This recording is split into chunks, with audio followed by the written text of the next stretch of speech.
Sementara itu pemirsa, dalam peringatan Hari Anak Sedunia yang digelar di Sulawesi Utara, penyanyi Shana Shannon mengaku sangat bangga dapat turut berpartisipasi. Memperingati Hari Anak Sedunia yang jatuh pada 20 November 2022 yang lalu, penyanyi Shana Shannon yang turut meramaikan peringatan Hari Anak Sedunia tahun 2022 di Provinsi Sulawesi Utara mengaku bangga dapat menjadi bagian dalam kegiatan nasional tersebut. Senang banget, sama bangga banget karena mama orang Manado, jadi bangga banget tahun ini Hari Anak Sedunia bisa dirayakan di Manado. Tadi aku juga sempat mimpin Indonesia Raya, aku juga diberi kesempatan untuk kasih speech dan juga nyanyi We Are The World. Jadi suatu kehormatan banget untuk anak-anak.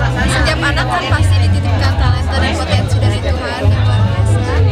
Jadi untuk setiap anak harus memakai talenta dan potensi yang Tuhan sudah titipkan ke kita supaya kita bisa berguna untuk orang lain juga dan untuk bangsa dan negara.